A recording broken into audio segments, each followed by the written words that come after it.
Olá, que bom ter você aqui em mais um PodMed. Hoje a gente trata de vários assuntos relacionados à medicina, ao dia a dia, à nossa saúde. A gente sempre lembra no começo que nós somos estudantes, então somos aprendizes também. Somos acadêmicos de medicina e estamos aqui para falar sobre o que a gente acha interessante ser discutido numa roda de amigos, no dia a dia. Porque muita coisa às vezes a gente discute, vê na faculdade, estuda, mas nem sempre a gente aprofunda em alguns pontos e é o que a gente quer fazer aqui. Uma coisa bem... conversa, roda de amigos mesmo. E hoje um assunto que não é tão leve assim, né? É bem pesado, assim, bem estressante. A gente vai falar sobre a síndrome de burnout. Tem um jeito melhor de falar?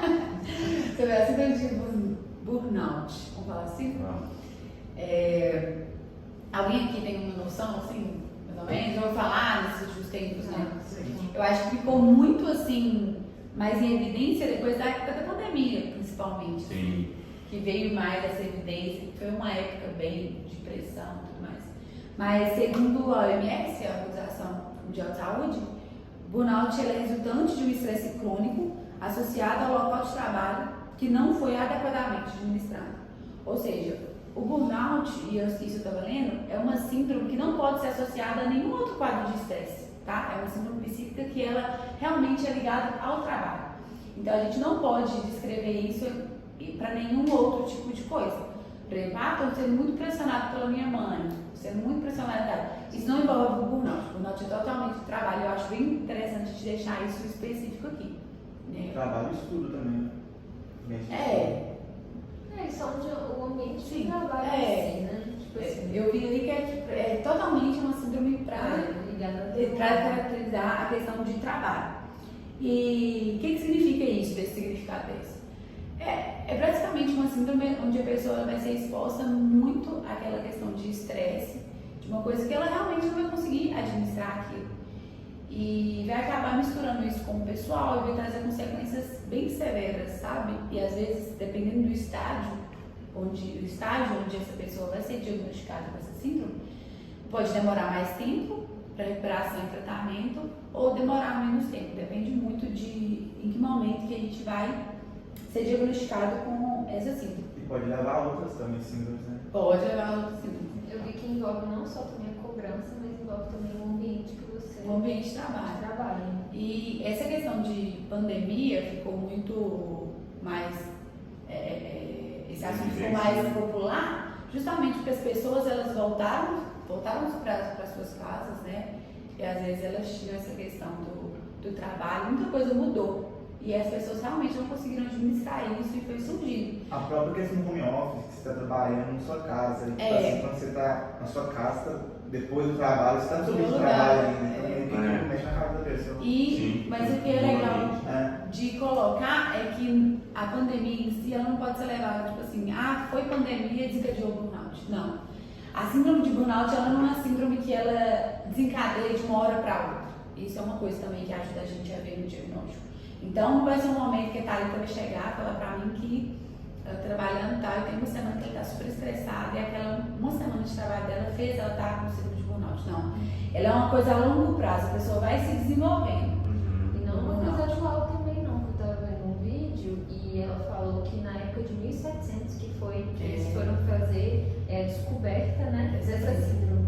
Já é bem antiga, tem tratamento, só que não era muito falado, assim como vários problemas psiquiátricos mesmo, psíquicos nossos, não eram muito falados. No dia atual, eu acho que é muito importante, é muito importante a gente falar sobre isso. Que acaba que a pessoa fica sendo taxada, por exemplo, não há muita depressão, ela é muito reclamona.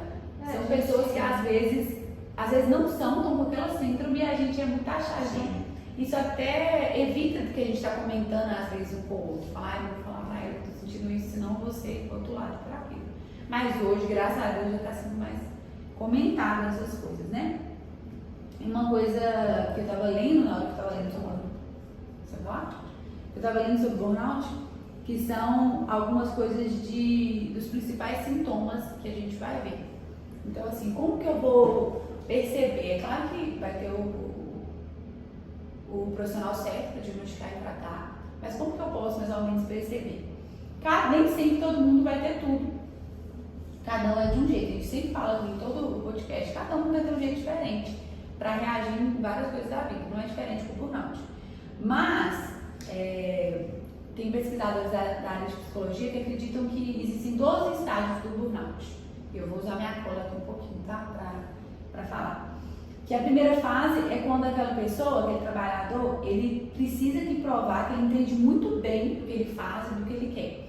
Ou seja, ele vai mostrar todo o curso, tudo que ele tem valor, que ele sabe o que ele está fazendo, ele tem o seu valor. Ele precisa de aprovação, né? Isso é muito complicado. Você precisar de aprovação, isso traz muito problema. Ele precisa de provar e ele quer que você aprova ele e você vê que é realmente. E quando ele não tem essa aprovação, ele fica uma frustração interna tão grande. Sim, Douglas, o síndrome pode levar até a depressão. E o segundo estágio vai ser em que esse trabalhador ele vai confundir a vida pessoal com a vida profissional, como aconteceu muito na pandemia.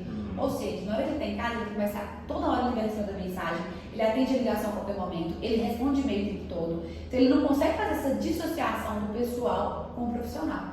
É o segundo estágio do burnout. No terceiro estágio, ele vai negar as próprias necessidades do corpo, como dormir, comer, descansar, ter alguns momentos de lazer, porque ele sempre vai priorizar o trabalho, os compromissos dele na questão de trabalho.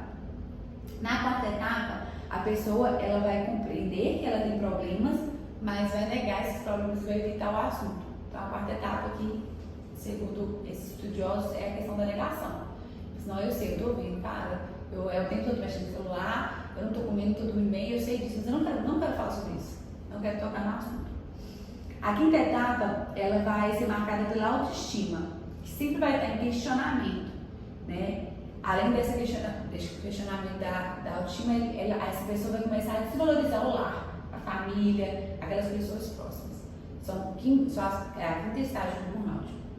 Lembrando, gente, que uma pessoa pode ser diagnosticada no terceiro, então pensa, é muito mais fácil, uma pessoa no quinto. É um pouquinho mais difícil. Mas necessariamente vai em todos os estágios, ou pode não ter algum. Então, segundo esses estudadores, são esses 12 estágios, mas nem sempre todo mundo chega nos 12 estágios. A lista diagnóstica é mais precoce, varia também. Na sexta etapa, vai ser onde a pessoa ela vai se tornar mais agressiva, ela não vai ter paciência, ela sempre vai arranjar algum problema que você vai falar, então às vezes você fala uma coisa normal, se a pessoa não tivesse com essa síndrome, ela agiria de uma forma, né? Ou então tipo assim, nossa, ajeita o seu cabelo aqui, tá? Pra ajudar a pessoa. Aí a pessoa vai falar, o que foi? O cabelo tá fazendo o que eu quiser. É reativo. Essa é a sexto estágio. O sétimo estágio, ela já vai ser marcada pelo isolamento. Então, essa pessoa vai buscar o isolamento. E nessa parte da sétima, é muito comum a questão de vícios. Então, a pessoa vai acostumar com pegar álcool, cigarro, vai tentar... Mecanismo que te faz esquecer igual o álcool, tem um relaxamento de consciência, que te faz meio que esquecer daquele momento. Então, nessa parte de isolamento da sétima fase, a pessoa pode recorrer a vícios, né? E, claro, tem o álcool, mas também tem drogas muito fortes que causam, assim, é muito prejudicial para a saúde dessa pessoa. Na oitava fase, a pessoa já vai ter uma mudança de personalidade, e isso é muito visível.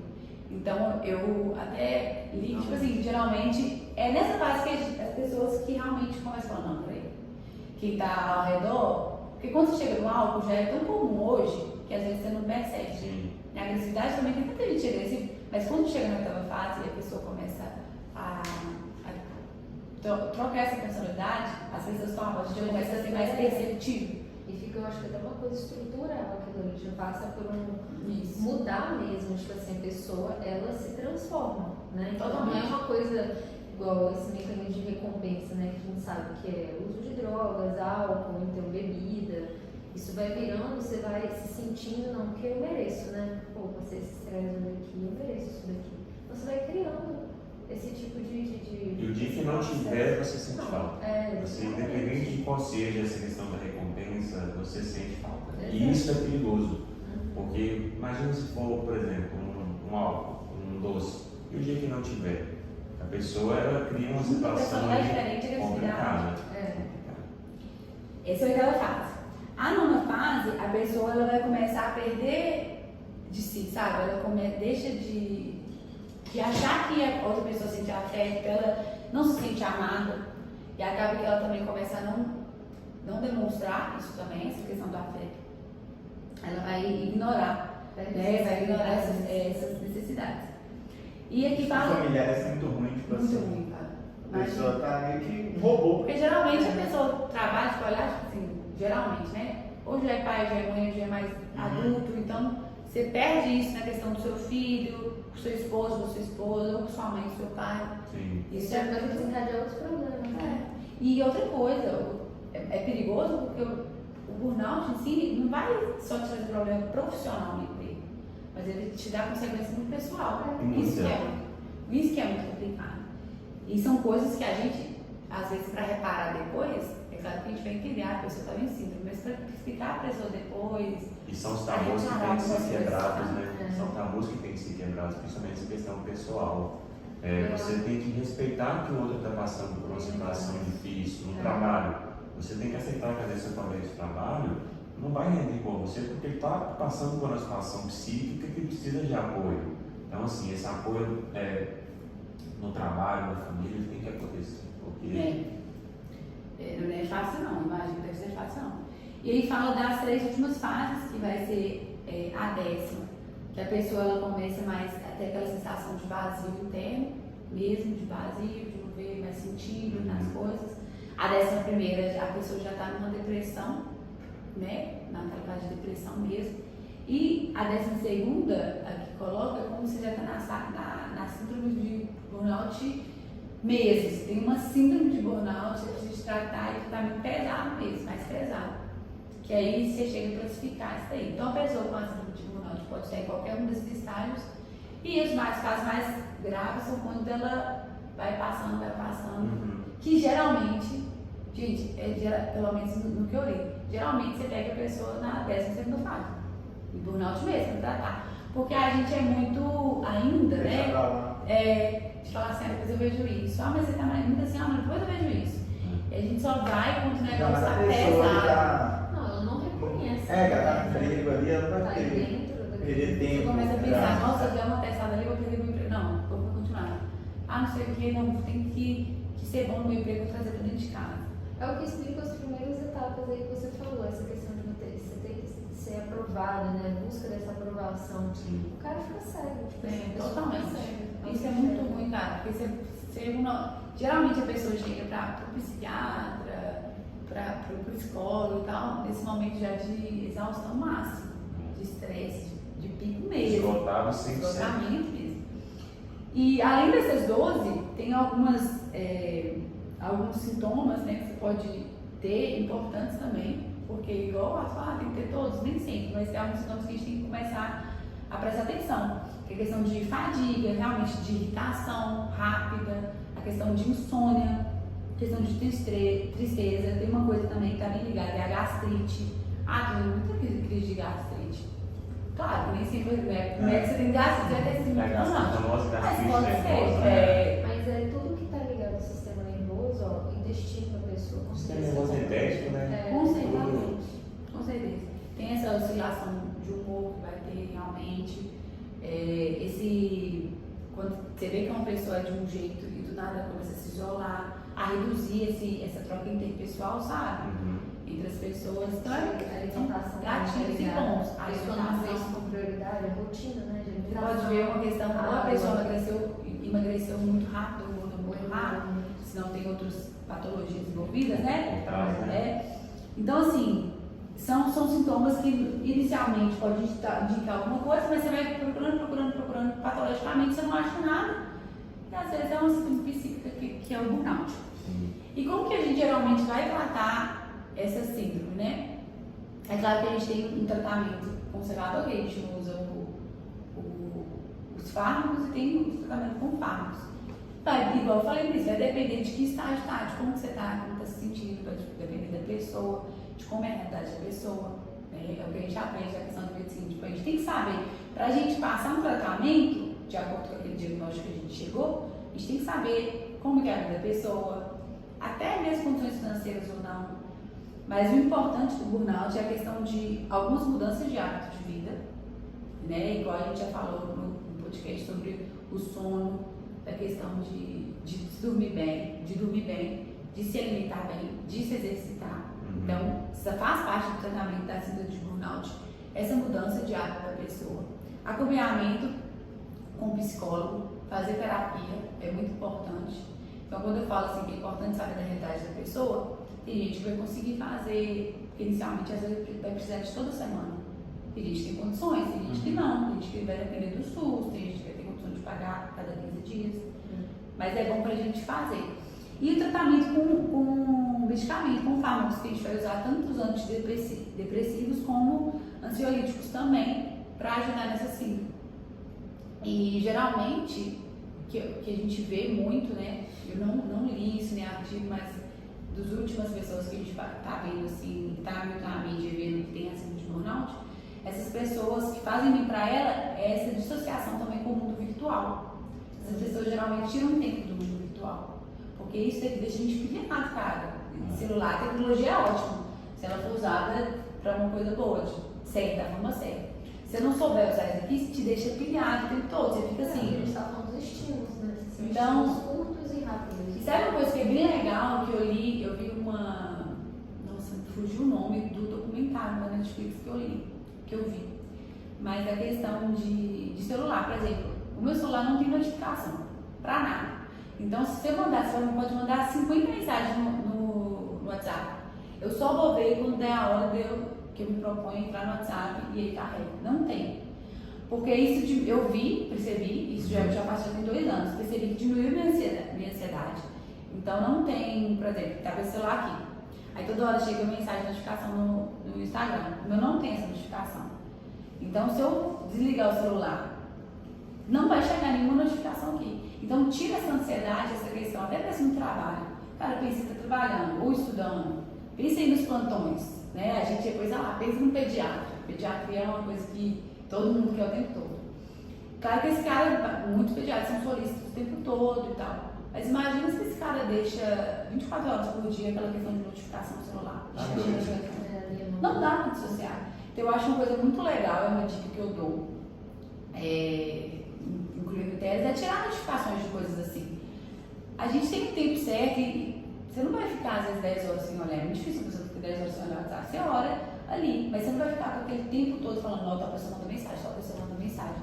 Isso pode colaborar, né, gente? Não é só isso, mas pode colaborar. Então, além dessa questão das dicas de tratamento que a gente fala, que a gente já sabe que essa mudança de hábito de vida é bom, que é exercício, se alimentar bem, dormir bem, é prestar muita atenção de como você gerencia as telas do celular, como você tem que colocar a tecnologia a seu favor. E a questão de gerir tempo, que a gente já comentou também, que é muito importante. Primeiro podcast falando sobre isso, como gerir o tempo.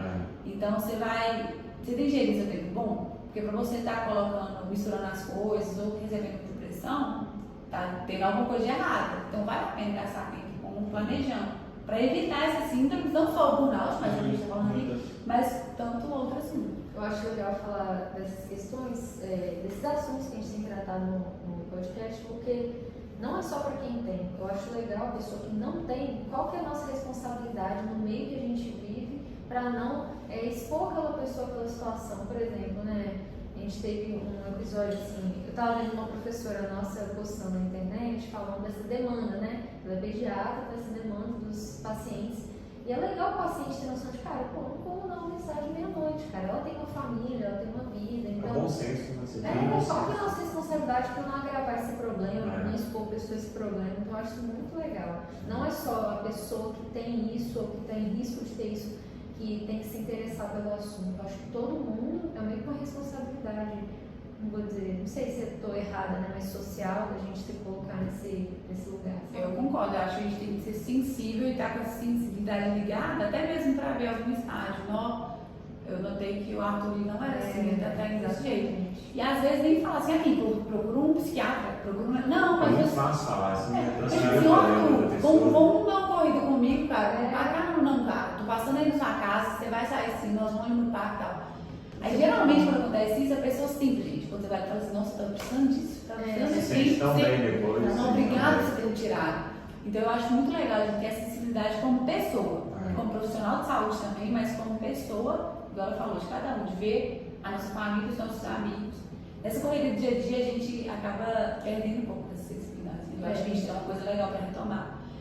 E eu acho que quando você tem essa sensibilidade, tem uns hábitos de vida bons, a chance de desenvolver qualquer síndrome psíquica é bem menor do que quando você não cuida disso. Né? Então é muito melhor cuidar antes do que depois ter que correr atrás de um prejuízo grandão. E que já está evoluindo, né? Você já está numa etapa, às vezes já afetou várias pessoas, pode afetar casamento, pode afetar laços interpessoais de filhos, de mãe, de pai, de amizades, que às vezes são coisas irreparáveis. Né? Então a gente tem que ver o quanto vale a pena. Então vale muito a pena cuidar da nossa saúde mental. Estou aqui de branco. Fica a dica, né? Cuidar da saúde mental. Isso aí não é só o setembro amarelo, mas o setembro amarelo tem sua saúde mental, né? Então não foca só no setembro, não. Se cuida do ano todo, porque... muito cuidado com isso aqui. A gente fala muito hoje para as crianças, quanto isso daqui é ruim, mas para os adultos, o excesso de telas. Eu falo de telas, o adulto fica me zoando, né? Por que você fala de celular? Você não fala? Eu falo de telas em geral, porque é tudo, é celular, tudo é tela. Sim. Mas o excesso disso aqui, gente, para a nossa vida, a gente está vendo quando está sendo, o quanto isso impacta, se a gente não sabe usar bem, principalmente nesse caso de ansiedade e dessas outras síndromes psíquicas, como o burnout, que tem o estresse ali como foco principal. Vocês querem agregar mais alguma coisa? Não, muito bem explicado. Eu agradeço a oportunidade, mas foi muito bom estar com vocês aqui de novo falando sobre esse assunto. Estou ansiosa para os próximos assuntos também. Está sendo muito bom. Muito obrigada por estar aqui conosco em mais um episódio. Se você achou interessante, envia para um amigo. Você acha que tem alguém precisando saber disso, vai ser legal para alguém da área de saúde também. Ajude a gente compartilhando. E é isso. Muito obrigada. Até a próxima, gente.